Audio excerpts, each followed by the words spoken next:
who was Paul's son, true son, in common faith. And in chapter 1, verse 5, he says that he is, the reason I left you in Crete was that you might put in order what was left unfinished and appoint elders. And then he tells them in verse 10, for there are many rebellious people full of meaningless talk and deception, especially those of the circumcision group. They must be silenced because they are disrupting whole households by teaching things that they ought not to teach. And he says, and that for the sake of dishonest gain. He said, one of their own prophets have said, the Cretans are always liars, evil brutes, lazy gluttons. And Paul says to Titus, this statement is true. Therefore rebuke them sharply. So he's already told Titus, you got to silence that group, and you got to speak to them sharply, so that they will be sound in their faith, and they will pay no attention to the Jewish myths or to the merely human commands of those who reject the truth. And he says in verse 16, they claim to know God, but by their actions they deny him. He says they are detestable, disobedient, and unfit for doing anything good. What a reputation. Then he begins in chapter 2, and this is where our verse is taken from. You, however, must teach what is appropriate to sound doctrine. And remember, we said sound doctrine is just healthy teachings, true teachings. And then he says, teach the older men, and you'll find he was to teach the older men as well as he was to teach the elders. We didn't read that, but it's in there. And then he's to teach the younger men the very thing that we have today in our lesson. Teach the older men to be temperate, worthy of respect, and self-controlled. So that's what our lesson is about today, is disciplining ourselves. Then he moves on to verse 3. Likewise, teach the older women to be reverent in the way they live, not to be slanderous or addicted to too much wine, but to teach what is good. Then they can urge the younger women to love their husbands and their children, to be self-controlled. Isn't that neat? That is our lesson today, to be self-controlled. I've given you your outline, but I'm not necessarily going so much by this outline today, but you've got it there for you know. So if anybody says anything, did Miss Martha teach the word, our lesson, you say, yeah, she gave us the outline. So, but the Apostle Paul, who wrote these words to Titus, he himself was a self-controlled man, not at all times, just like us, but he knew how to discipline himself. And so as I studied Scripture this week and kept thinking on my Sunday school lesson this week and going through the outline, I do good if I can find somebody in Scripture that did that or needs to do that or gets off track and everything.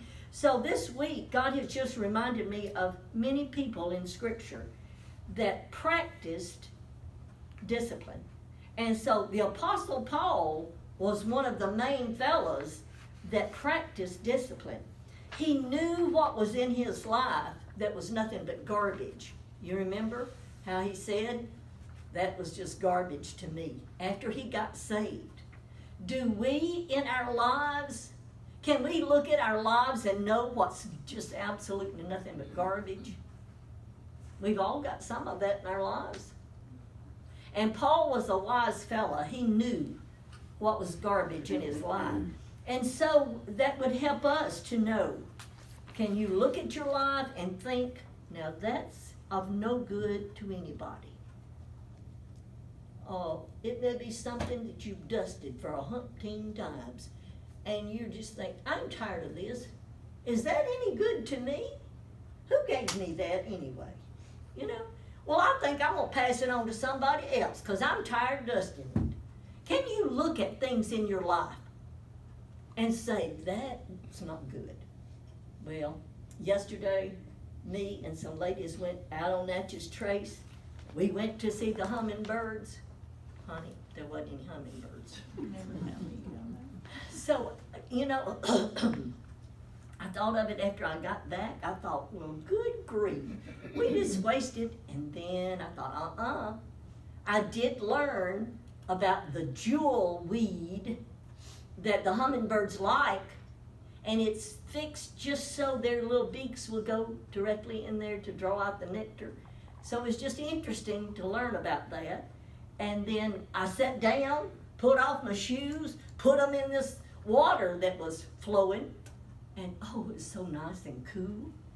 And so when I got home and I was thinking about, well, we just wasted this time. We didn't see 3 hummingbirds was all we seen. And then God spoke to my heart. Oh, no, you didn't waste that time. I was there. Look at all those wildflowers you seen blooming. I did that. That little brook of water that you cooled your feet in, that was me. I did that for you. And honey, I just had the best time turning that thing around, looking at it a different way, and then, Lord, I just enjoyed this day. Even though we turned to go to Tupelo on the Natchez Trace. We were supposed to turn to go to Nashville, Natchez Trace. We did get tangled up a little bit, but we did make it. And so I just said, Lord, what a good, fun day it was.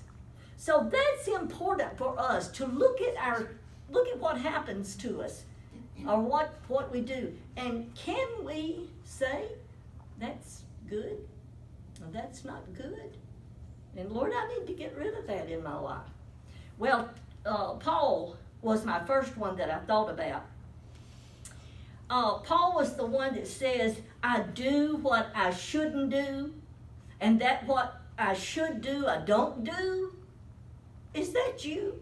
That is me. That is me. I'm always that way. I mean, I get home from play school and I kind of analyze my day.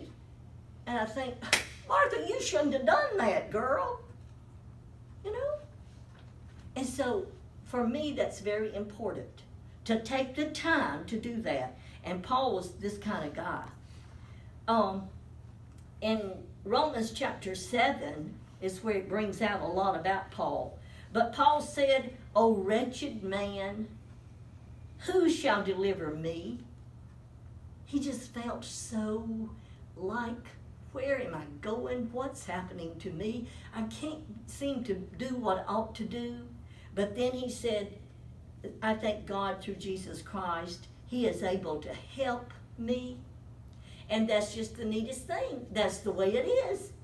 When we can recognize the garbage in our life, or things that we're doing we shouldn't, or where we're going we shouldn't, or things that we eat and we shouldn't. You know, Friday night was domino night at my house. We did have fried potatoes. We did have cornbread. Doesn't that sound good so far? We had beans and chicken, and with those beans, it was so good. We did have kraut and wieners. Oh, we just had a lot of food.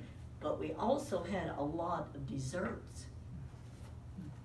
Well, I cut a little piece of this and a little piece of this. We had like about 5 desserts. Judy Pratt was there. She knows I'm not just yakking. And after everybody left, I thought, Lord, I know what the scales are going to say in the morning when I get home. And I should have said no to some of that dessert. But see, that's my weakest. That's my weakest, is my desserts. So I should have said no to that. So, girls, I don't know about you, but that's where I am with this lesson today. But in our outline, it says, learn to say no. That's number 1 on our outline.